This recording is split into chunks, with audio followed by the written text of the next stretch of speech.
Everyone in the room laughed, the kind of laugh that stings, not because it's loud, but because it's meant to humiliate. CEO Victor Langston stood tall in his custom navy suit, polished shoes reflecting the overhead lights of the Stratton Dynamics Innovation Wing. With a smug smirk, he pointed not at his team of engineers, but at a teenage girl standing near the exit, clutching a worn backpack. "If you can fix this engine," he said loud enough for the whole floor to hear, "I'll fund your college." The engineers chuckled louder. Cameras were already raised, phones eager to catch the embarrassment about to unfold. They didn't expect her to step forward. They expected her to panic, fumble, cry. But she didn't. Elara Quinn took a breath, then walked toward the engine, her footsteps echoing over the polished floor. Her hoodie was too big, her hands were smudged with grease, but her eyes didn't waver. Her father, Tom Quinn, the janitor no one ever paid attention to, froze mid-mop. "Elara," he whispered, barely audible. She didn't look back. Victor leaned casually on the control panel, arms crossed. "Go on, kid, be my guest." Elara set her backpack down with a quiet thud. She unzipped it slowly, ignoring the whispers. Inside was a tattered spiral notebook, pages bulging with loose sketches and smudged formulas. She flipped it open and scanned a particular page. Then, without a word, she walked around the engine. Her hands moved fast, deliberate, like she wasn't guessing, like she knew. She loosened a panel, tapped twice on a module buried beneath wiring, then pulled out a small part from her own bag. "Did she just carry a capacitor?" one engineer murmured. Another narrowed his eyes. "That's not just some janitor's daughter." Nobody was laughing anymore. She stood up, wiped her fingers on her sleeve, and looked at the technician standing by the console. "Try it now." Hesitated, still half smirking, but protocol was protocol. He pressed the ignition. The engine roared to life. Not staggered, not partial, perfect. For 5 full seconds no one moved. Then came the disbelief. The lead systems analyst took a step forward, blinking. Victor's smile vanished. Phones that had been raised to capture a joke had just recorded a miracle. The hum of the 12-cylinder beast echoed through the chamber like thunder rolling down a marble hallway. Elara stepped back, her hands trembling again, though now not from fear. Something old and buried was starting to rise, and deep inside her chest, she knew this wasn't just about an engine. This was the beginning of something much bigger.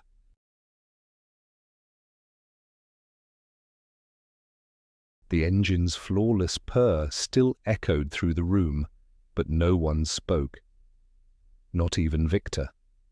Elara Quinn wiped grease from her fingers using the sleeve of her hoodie, then picked up her notebook from the floor. The edges were frayed. A coffee stain stretched across the corner. She opened it again. Curiosity pulled one of the younger engineers closer. He squinted at the scribbled diagrams. "Wait, that's our prototype. That's the exact wiring map we used on version 6. Another engineer leaned in. "No, it's not. Her version's cleaner, and she's annotated everything." Victor's jaw flexed. Nina Morales, the head of diagnostics, stepped forward.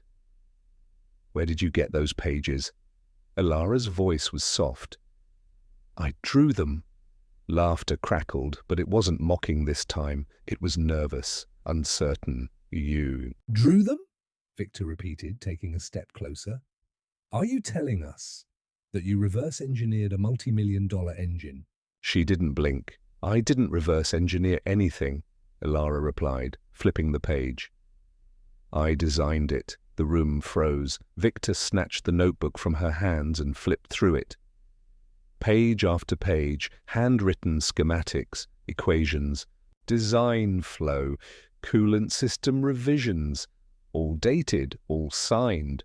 3 years' worth of original engineering work, written in blue ink, starting from when she was 13. You designed this engine? Victor's voice dropped an octave. Elara shook her head slightly. No, I designed my engine. Yours copied it.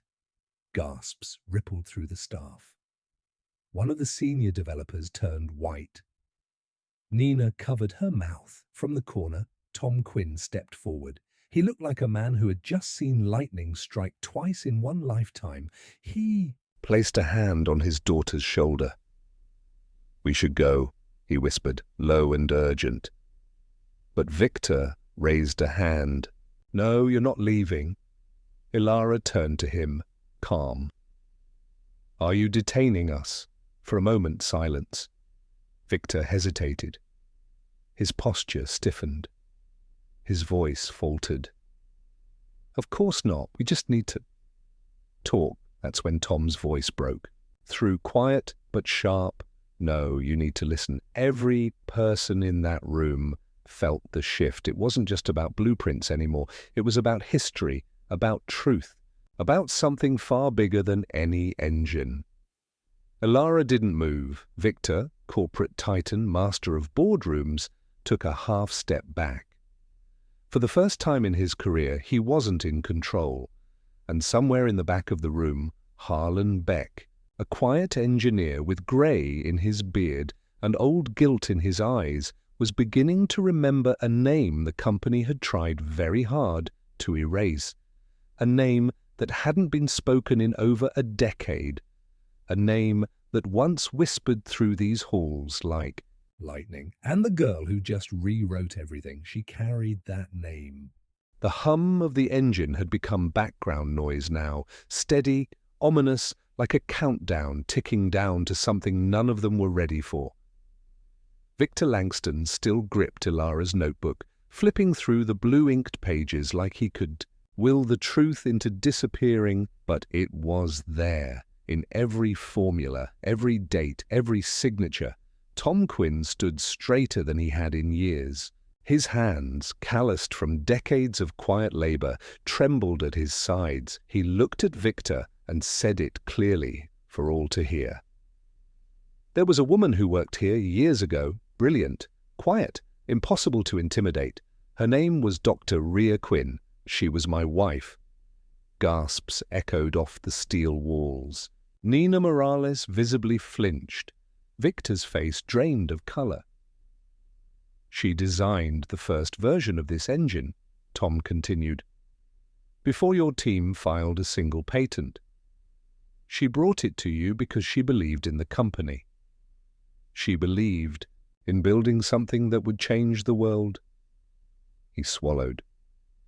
And when she found out you were stealing it, passing it off as your team's work, she tried to speak up. Victor's voice cracked. That's not... She died in a lab accident the following week, Tom said flatly. Dead silence. Elara didn't move. She stared straight ahead, her eyes locked on Victor like twin blades. I never believed it was an accident, Tom said. But I had a little girl to protect. So I left. I took what little I had left of her and disappeared. Someone dropped a pen. It sounded like an explosion. Harlan Beck, the grey-bearded engineer, stepped forward. His voice was hoarse. I remember. Rhea. She trained half this floor. She was faster than anyone, smarter. When she walked into a room, the whole team listened. He paused, swallowed hard, and when she vanished, the files vanished with her. Victor turned away, eyes darting toward the emergency exit.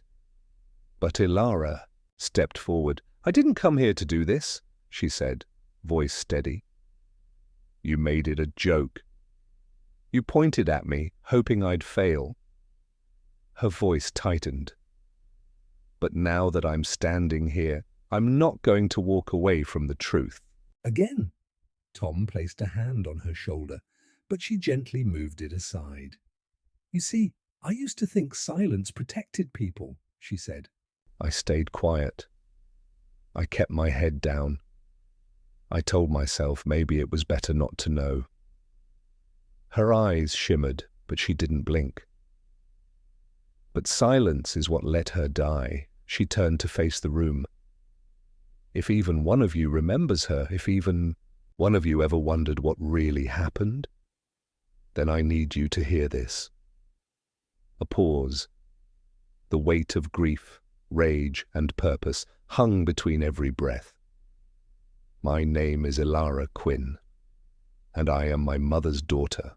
The silence that followed Elara's words was no longer empty. It was electric. Across the room, engineers glanced at one another, not with skepticism, but with recognition. A memory had been reawakened, one they'd been told to bury, one they tried to forget.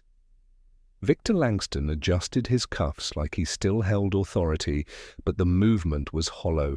His voice tried to regain control. "You think a story, a name, makes you important?" He spat.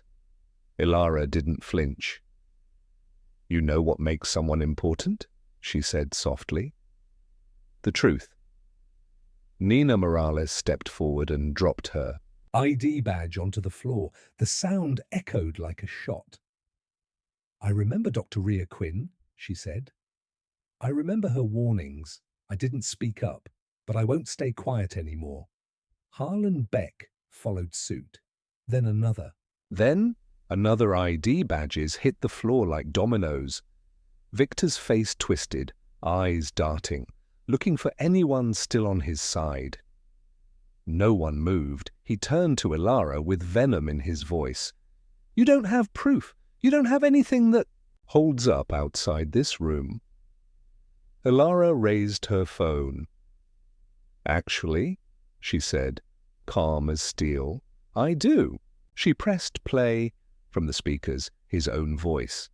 "If you can fix this engine, I'll fund your college." Crowd laughter. "Be my guest." The sound of the engine roaring to life. Victor's disbelief. Tom's revelation.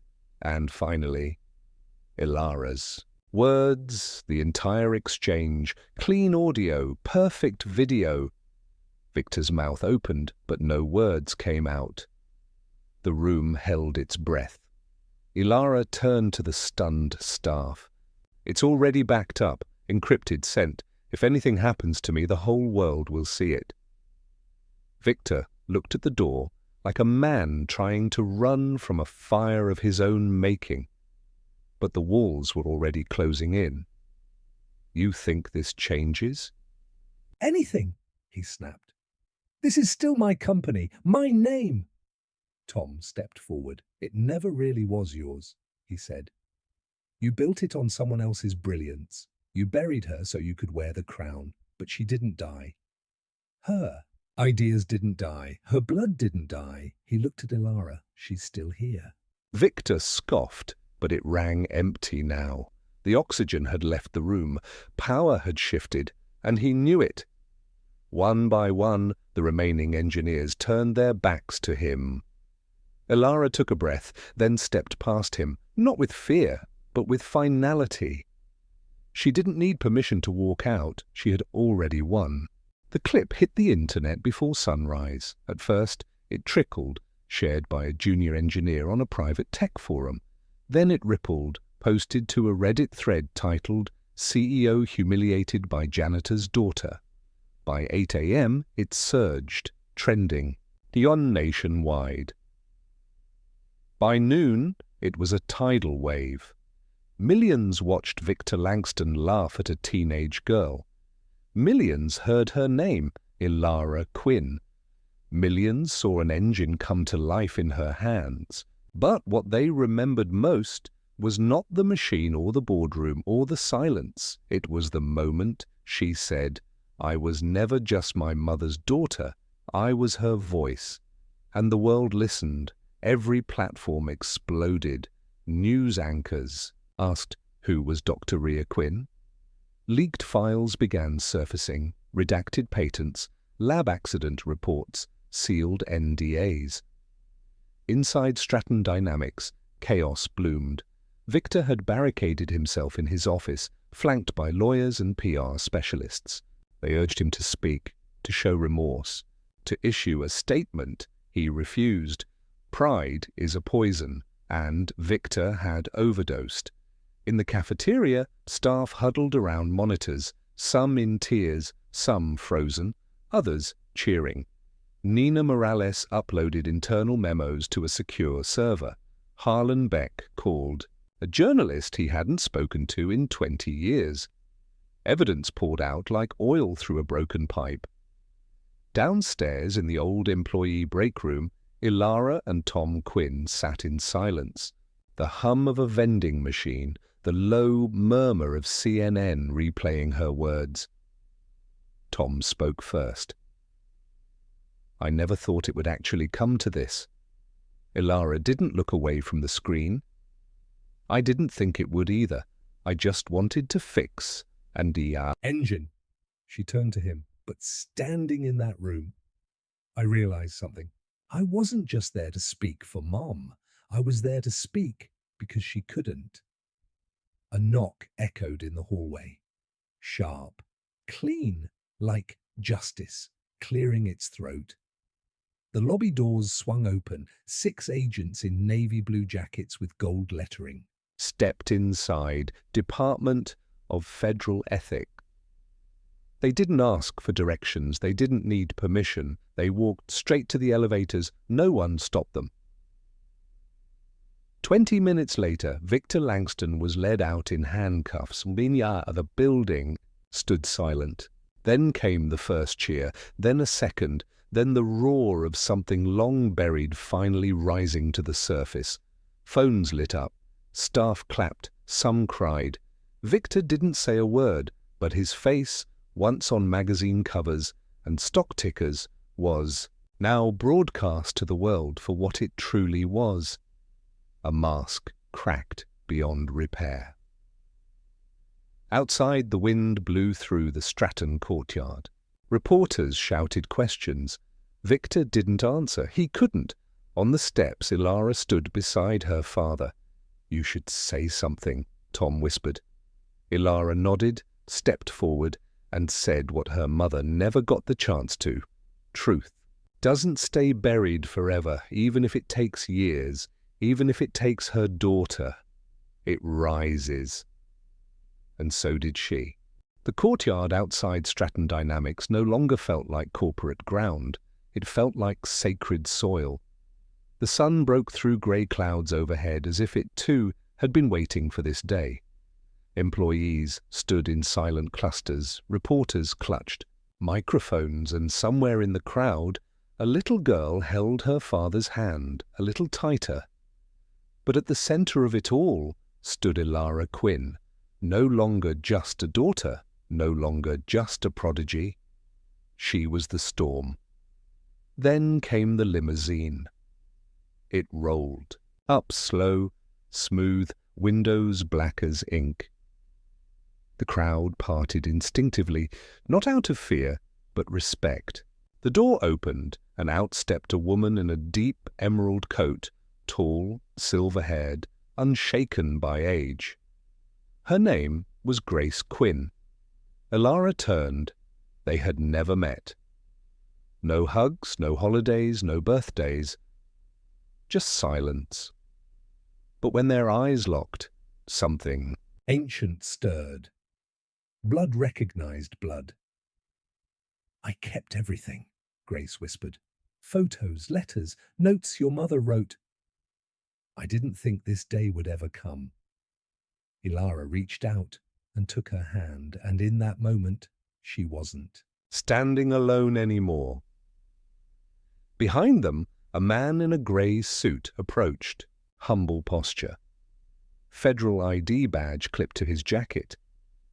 His name was Calvin Rourke, head of the newly formed Department of Scientific Ethics. He held a folder.